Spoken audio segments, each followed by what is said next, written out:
This one's a hard one. Yeah, go ahead. Which one? Themed restaurants? No, because themed restaurants will typically fall in these categories. There's one more category that my restaurant's in. Catering? No, that's a subset of all these, because you can actually cater from here, right? You can cater from here and you can cater from here.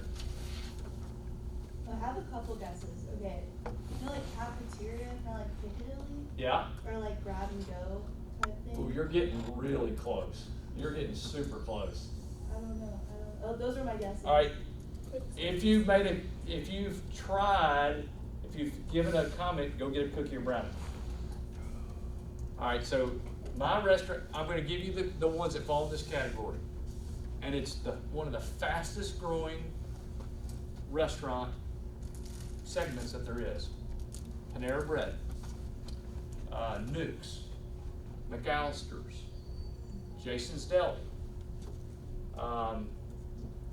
Firehouse Subs,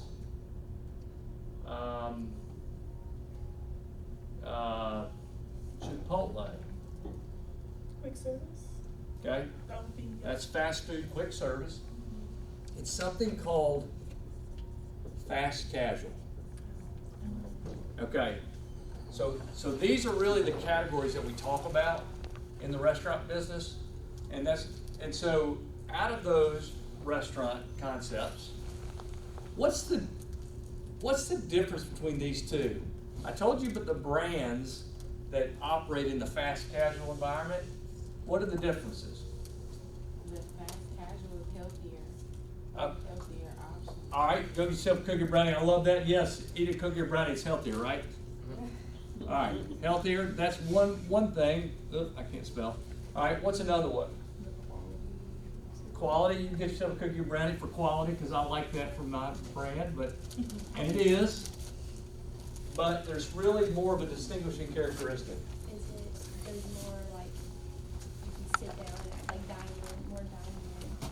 Yes. Okay. Yes, kind of. All right. Price point. Price points, kind of. Yes.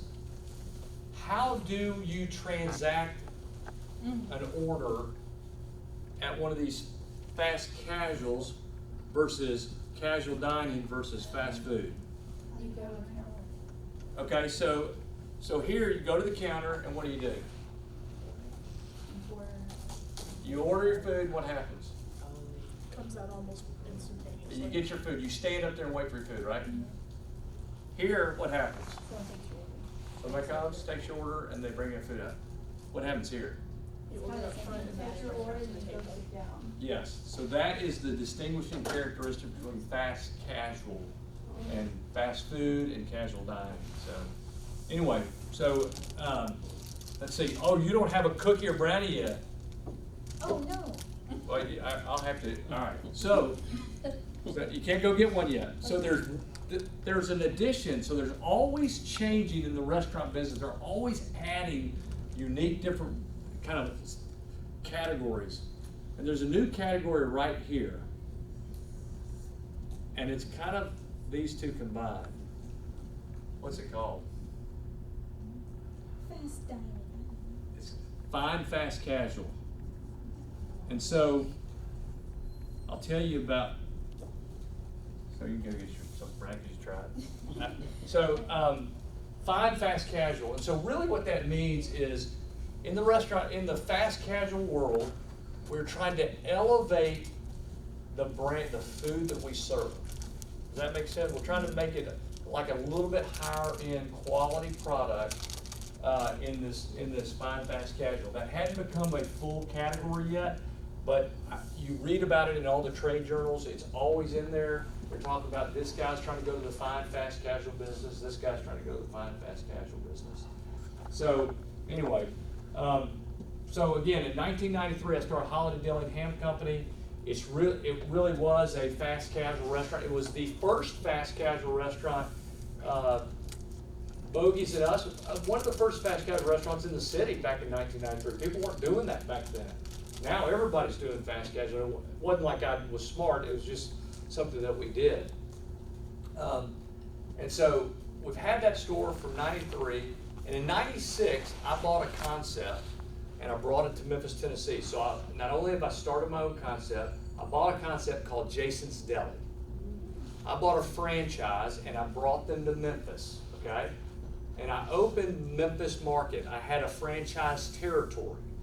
And so my market was Memphis and it was Nashville, Tennessee, and Jackson, Tennessee, okay?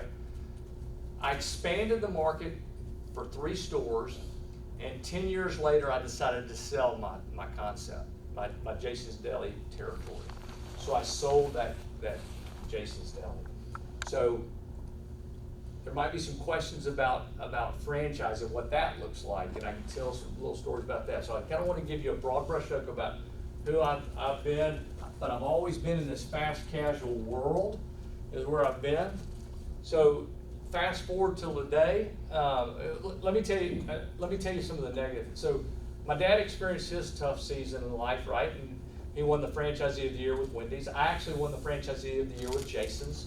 So we've got some, because I watched him do it. I know how to do this. I mean, he taught me how to become a great restaurant operator. Maybe not great, I'm probably not great, but I saw how he won the Franchisee of the Year, so I mimicked what he did. And so I had this money in my pocket, and there's a comment about how do you make $1 million in the restaurant business? Anybody want to take a guess to that answer? How do you make $1 million in the restaurant business? Start with $2 million. So you end up losing $1 million, whatever. That's the big joke in the restaurant business. But I decided to take this winnings that I had. I go, man, I am so smart. Man, I'm incredible. I can do anything. I was young, and I go, I'm going to take off. I'm going to go to Knoxville, Tennessee, and I'm going to open a bunch of new restaurants in Knoxville, Tennessee. And then we're going to split the difference. We're going to have all these restaurants in Nashville, Memphis, and Knoxville. It's going to be great. It didn't work so well for me. I opened some restaurants in Knoxville, Tennessee, and it was 5.5 hours away, and it was the Holiday / Pimentos brand, if you will. And we opened there, and people loved us. We did $1.4 million the first year. That's a lot of sales, right? That sounds like a ton. Tons of business. It cost us $1 million to open the restaurants. Okay, $1 million. I had this huge footprint, and all these employees. That was in 2006, 2007. What happened around 2008? The bottom fell out. And so my restaurant was still going pretty well, except for all the catering people went away. Okay, so we talked about catering. Who said something about catering earlier? Somebody did. Yeah. What was that? I just brought it up. Yeah, so the catering, so you can cater really in every one of these categories. And so over 20% of our business is in catering.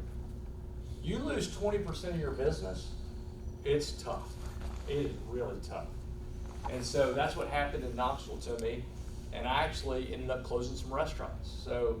And had to bring all my toys back to Memphis, Tennessee, and have to kind of restart and say, okay, we still had restaurants here that were doing great. Even during the recession, they did great in Memphis. Really interesting. Memphis held strong.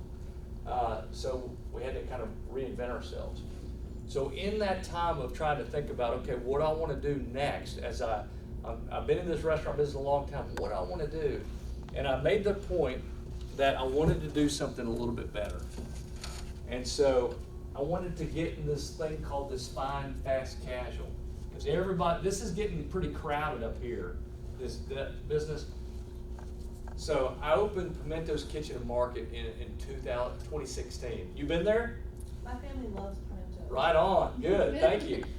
So what we did different here is we're about an 80 to 90% scratch kitchen, okay? Because we had to become different than everybody else. We do burgers, we make our own salad dressings, we smoke our own meats there. So we got in this little niche where there's not a lot of people playing. So I'm going to use another term, and if you want to, again, I don't care what you write down or what you don't. I give everybody an A later today. But it's really blue ocean strategy. Swim where no one else is swimming. Create create something where no one else is. Be a niche of your own. Don't just follow the leader. Follow the leader, you know, try to figure out how to do it a little different. There's not many people that I know. We opened the first restaurant in 2016. The second restaurant was 5 weeks ago. And so we opened that restaurant. Restaurant still today costs about $1 million. I'll break that down for you if you guys want. I'll tell you about kind of what the cost of the restaurant is. That restaurant we opened with a full bar, a drive-through window. We cook burgers there. You can't get the bar through the drive-through window though, okay? Don't try to do it. Doesn't work. So anyway, so it's real, and it's fast casual. So you go up to the counter, you place your order, like we were talking, it's fast casual. You place your order, you sit down, we bring the food to you. Except at the bar, it's full service at the bar, okay? I don't know many people in the country that are doing that right now. So I want to do it a little different, try to do a little spin on stuff.